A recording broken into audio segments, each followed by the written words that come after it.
Bà chân riêng số bốc mai bông ổn từng ở nơi chi tiết group ngày để đá nhưng mà lo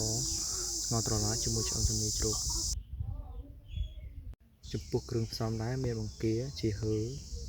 mừng thạch bớ miền scott nấu mùi slap pre bài miền tâm xó như thôi cả bằng cắt lơ rồi mình tiếp chặt khăn chố tục ngoài cái đời mình tích rồi dừng đặt tâm xó chố ông po ai là cờ ho mình tích mình tôi mà tiếp đặt sạch trong cái này trục chố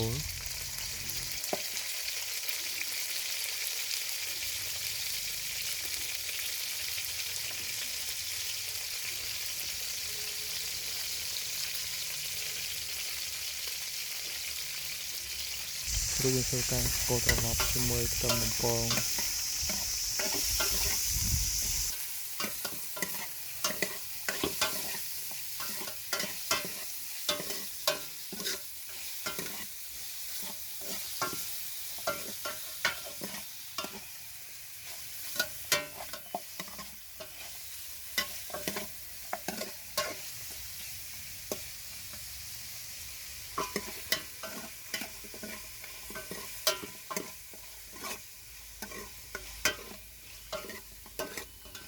chân trong này trúc sạch trúc nên tâm mình phố nhưng cô tao lọp ở chỗ chết kia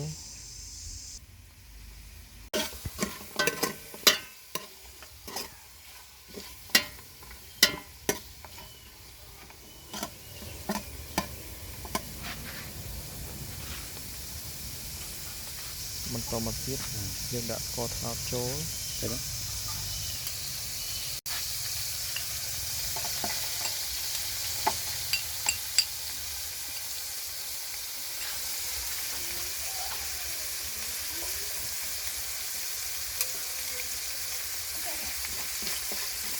mình cho ca cô for cloud ai làm cờ hóm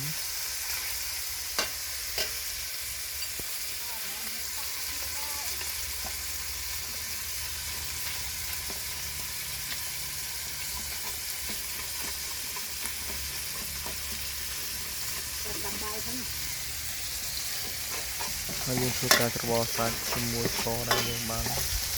បង្ហោះឡើងក្រហមរួច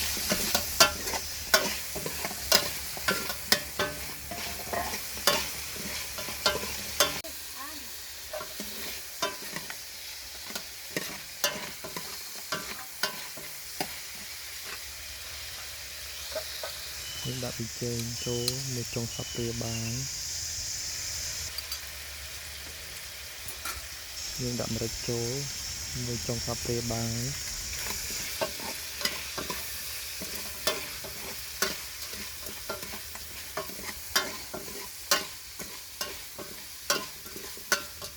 ចំពោះគ្រឿងផ្សំដែលយើងដាក់ចូលយើងដាក់ទៅតាមបរិមាណសាច់និងបន្លែដែលយើងមានរួចថែមអំបិលមួយចុងសាប់ព្រាបាយ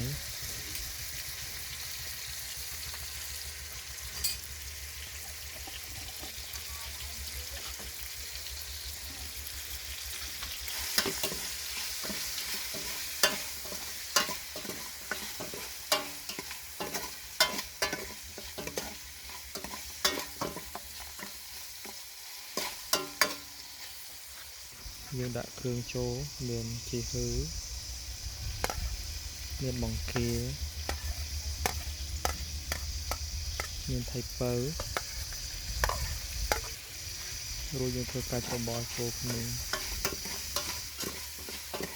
ការកូរគ្រឿងយើងមិនអាចបង្ខំភ្លើងឲ្យខ្លាំងបានទេខ្លាចខ្លោច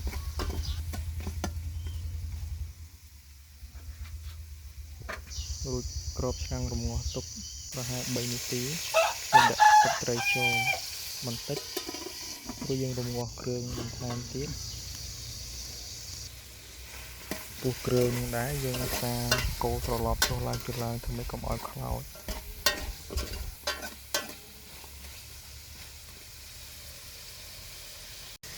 ហើយដាក់ទឹកចូលបន្តិច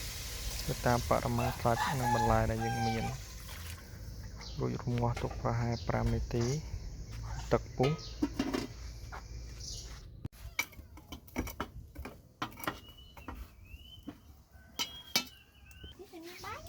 បន្ទាប់ពីទឹកពុះយើងត្រូវដាក់បន្លែចូលមានត្រឡាច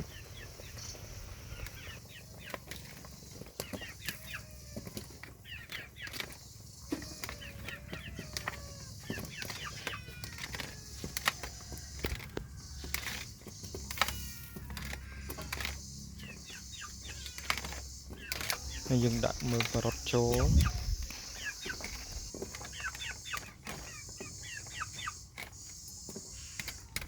ចំពោះផ្សិតដែរយើងត្រូវដាក់ក្រោយបន្ទាប់ពីទឹកពុះប្រហែល5នាទីរួច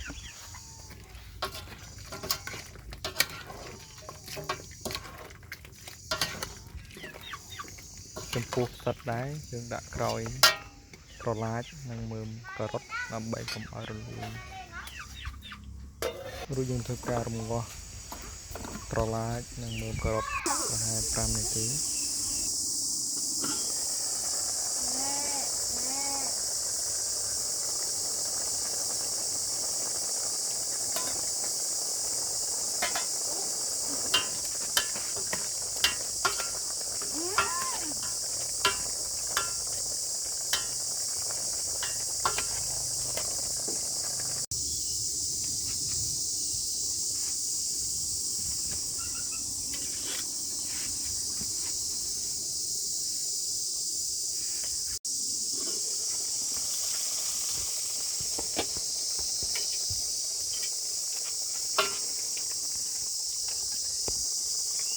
យើងភ្លក្សបន្ថែមដើម្បីដឹងពីរសជាតិនៃសម្លរបស់យើង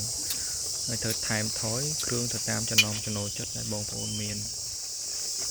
បន្តមកទៀតយើងដាក់ផ្សិតចូលផ្សិតចំបើ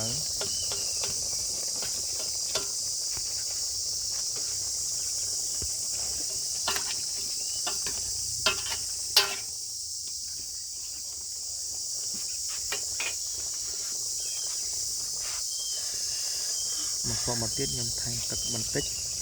ទៅតាមចំណង់ចំណូលចិត្តដែលមានចំពោះទឹកនេះដែរបងប្អូនចង់ដាក់ច្រើនបន្តិចក៏បាននេ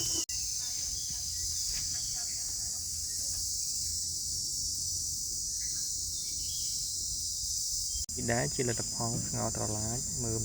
ការ៉ុតជាមួយផ្សិតគុណច្រើនសម្រាប់បងប្អូនក្នុងការទស្សនាវីដេអូមួយនេះបើបងប្អូនពេញចិត្តជួយ like និង share ដើម្បីបង្កើតវីដេអូបន្ថែមទៀតសូមអរគុណច្រើន